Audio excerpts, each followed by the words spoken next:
And God stepped out. Step on out there, God. And stood in the midst of these United States, in a land in which his hands had created. That's right. And God looked at his perfect creation. But even in the midst of his perfection, he noticed that something just wasn't quite right. I'm gonna lay down my burdens down by the riverside, down by the riverside, down by. We started Maddrama as a conversation in the green room here, and we sat around and talked about what we're gonna name it. And that was during the time when Mad TV was popular. Everything was mad. Oh, that's mad cool, man. That's mad dope, man. So we said, gotta have mad in there. And so the first option was Mad About Drama. We're gonna call ourselves Mad About Drama. And then we said, get up and introduce us. Introducing Mad About Drama. It's okay, it's all right, but it just didn't fit. So we just said, let's go with Mad Drama. There was this big influx of gospel plays going around. Mama, where's my daddy? Mama, I wanna be saved. It was all of these gospel plays.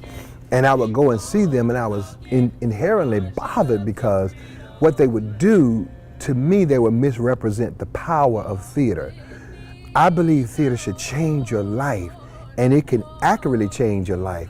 But what was happening was the play depicted, I'm on drugs, I go to church, I sing a gospel song, and I'm saved and delivered.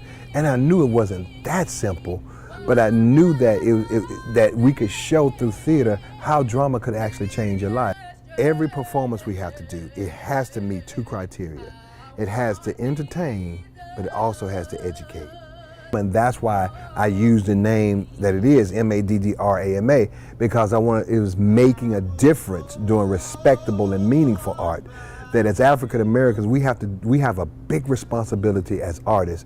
We have to do meaningful art. We don't have the luxury of just doing characters that doesn't support and encourage our culture. So I wanted us to do meaningful and respectful art, and I wanted to make a difference by doing that. And so with that power, you have to be responsible in knowing that you represent this organization. And you have to represent this organization in its highest form, in its purest form. To be a part of Maddrama is great power in that. And so with that power, you have to be responsible in knowing that you represent this organization. And you have to represent this organization in its highest form, in its purest form. Where are all the black men? Where are all of the black men? Does anybody care? Wake up, sit up, and shut up. A phenomenal black man has entered the room. I've been known to show up and show out, but I never lose my cool. Now, I am Mark Henderson, Mark G. Henderson, from Canton, Mississippi. I was born in Canton, went to Canton High School, and I left there and came to Jackson State University. It was in the late 80s, and in high school, we had a choice of choosing ROTC or speech. And if you went to ROTC, you had to dress out. You had to get a haircut. I had a jerry curl at the time, and there was no way I was cutting my curl. So I decided to take speech. And so I would go to class, and we would get up, and the teacher started seeing stuff in us. And it was like, Henderson, I want you to get up and persuade the class why they should attend the pep rally or the football game. And I'll get up and say, okay, Canton Tigers, you need to come out to this, and all this kind of stuff. And she was like, you know, that was pretty good. And so what she started doing was putting me in oratorical contests. I didn't know what an oratorical contest was. She would write a speech, have me work on it, and I won. And then she put me in other contests, and I won. And I come from one of those ages where I trusted my teachers. If my teacher said do it, I did it. And so she said, you're going to Jackson State. Okay, I got to Jackson State, didn't know what I was gonna major in. I just knew it had to be something with communication. I got here, and fortunately, I ran across Dr. Tommy Stewart, who's an actress in the Heat of the Night, and she was in A Time to Kill. She was my professor here, and she was directing this play called Pearlie. It was a musical. And I auditioned as a freshman. I didn't know anything about theater or auditioning. And so when I came into the audition, I didn't know what to do. She said, well, the Reverend Pearl is a preacher, act like a black preacher, the Southern black preacher. And fortunately, I had gone to a revival in Canton that same week. and there was a Southern black preacher there. So I just called on what I knew, and I got up and I got an audition, started doing like him. And he walked down the water, oh Lord. I was doing all of that stuff, and she said, okay, that's good. And so I got cast as a freshman in the lead role for a musical when I was a freshman here. I stayed in contact with my teachers. They said, there's a teacher who's leaving for a year, a leave of absence for a year. Would you come in for a year? And I said, well, you know, because I didn't want to be a teacher. I didn't know anything about being a college professor. I wanted to get my degree, go to New York, and just be gone. So about a month before school started, I started looking at my bank account. I said, okay, I'll come in for a year, just 1 year. That year has turned into 24 years. It was 1998. I'm friends with a lot of talented people. And some of those people were the founding members of the Mississippi Mass Choir. But we had sang together. I sang in community choirs growing up, and I had built friendships with them. Elisa Patrick, Rhonda Chambers Davis, Stephen Johnson, all these people. And we were getting invited places, and I would call on them, you know, I got this concept, let's go and do it. And they would do it for free of charge because we were friends. So I started building a following. We met and talked about it. Then I had some students, Harold Barnwell, Tara Nasha Wallace. See now on Love and Hip Hop New York, Treasure Redmond, Frank Terry Jr. These were students at the time, and they were following me. Honestly, I was not dealing with a warm reception from people in theater for the simple reason, my degrees were not in theater. My degrees were in speech communication and urban studies. So somewhere in the limited minds of some people, you can't do theater because you're not trained in theater.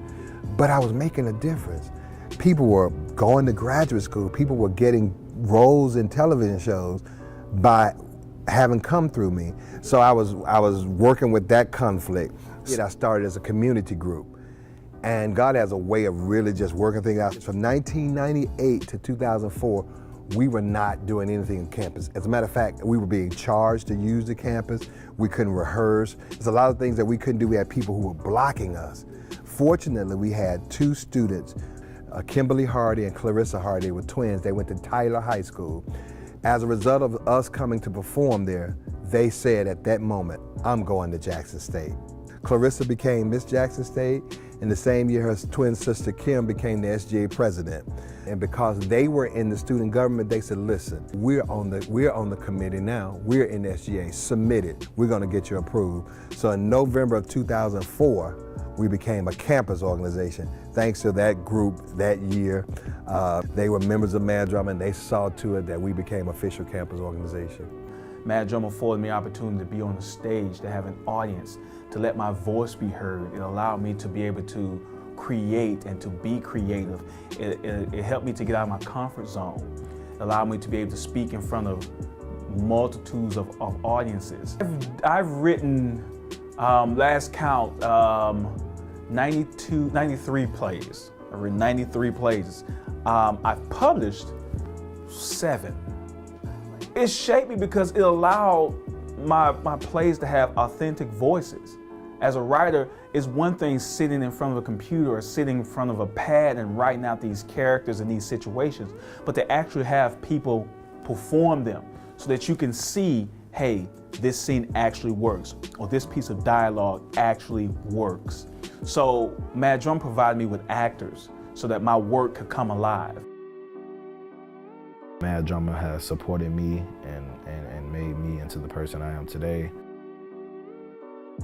I'm a theater major here at Jackson State, but I didn't know what I wanted to. I didn't know what I wanted to do with that. Like if acting doesn't work out, what could I do? But then I met Dr. Henderson. I met Dr. Henderson before I got here. I came on a tour and I met Dr. Henderson, and he was basically telling me that, like, acting is something that he could see me doing, but it's a lot of things that I can improve. I kept comparing Mississippi to Chicago about, you know, like just how hot it is, and like, I was complaining about stuff that's inevitable. It's not gonna matter. And Doc told me, like, if you keep complaining about where you wanna be or where you are right now, you're not gonna get to where you wanna be. I'm working on a script for Michael, and it's gonna be really powerful. When he was riding down on the train, This is the same route that Emmett Till took. Their destinations are the same, but their results are totally different. One came and met his death, and the other came and met his life. So making a difference doing respectable and meaningful art, the meaningful part is we talk about stuff that actually matters.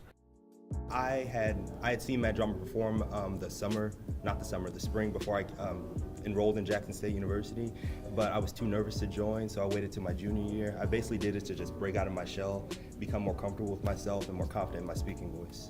Well, I joined my freshman year because my friend dragged me to their showcase, and it literally brought me to tears, so in that moment I made the decision. I was like, I have to join this, I have to be a part of it. The reason Maddrama started is because what theater was for me in college. And like I said, I had teachers who were more than just teachers for me. These teachers were cooks. They were money for haircut. They were rides home. They were confidants. They were just that for me. So I always said if I got to be a teacher, if I could be half the teacher that my teachers were for me, then I would do justice to them. It's like your typical family drama. You know, we laugh, we cry, we get upset with each other, but at the end of the episode, we always work it out. I've written, last count, 93 plays. I've written 93 plays. I've published 7. Dr. Henderson teaches us that everyone has a need for inclusion. And Maddrama is the epitome of inclusion. We accept everyone. Maddrama accepts you if you're black, white, you're gay, straight, whatever your affiliation. There's a place in Maddrama for you. You may not be a person who wants to be out in front. You may want to work behind the scenes. Or you may not be a person, well, I can't act. Well, you can build. You're probably good with your hands, or you're good with writing, or you're good with creating ideas. There's always a place for you, you know, and we just ask that you use your talents to better the organization. There's no limit to what we can do in Maddrama. It's gonna grow. It's not gonna do nothing but. I feel like it's a family away from your family, especially for those that aren't from Jackson, because like Jaquan, he's from St. Louis, Missouri, and like he didn't go home for Thanksgiving. Dr. Henderson, he sent out a message and was like, hey, for those people in town, you know, you can come be Thanksgiving dinner with us. So it's like a home away from home. I knew that drama actually changed my life because a little country boy from Canton who didn't know anything, drama opened up so many opportunities for me. So when I got here, I wanted to start something that would give students an opportunity to do that. Not just a drama club, because you can have a drama club anywhere, but I needed something different. I needed students to have a family. I needed them to have a place away from home that was a comfort for them. We want you to rise up. We want you to grow. And we want the organization to grow. And they put in their blood, their sweat, and definitely tears to ensure that the name Maddrama meant something. That when someone says making a difference doing respectable and meaningful art, it means something. It's not just an acronym. Each and every moment that Maddrama gets on stage, they have 2 goals. They want to educate and entertain, okay? But most of all, they want to inspire. Maddrama. Making a difference doing respectable and meaningful art. Thank you. There's gonna be a meeting tonight. Oh, meeting tonight. Yeah. Meeting on the old campground. Oh, meeting tonight. Oh, meeting tonight. Meeting on the old campground. Meeting tonight. Oh, meeting tonight. Meeting on the old campground. Oh, meeting tonight. Oh, meeting tonight. Meeting on the old campground.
If you're looking for some friends and you're not really involved in anything on campus and you just want to do something, you could come do something in Maddrama.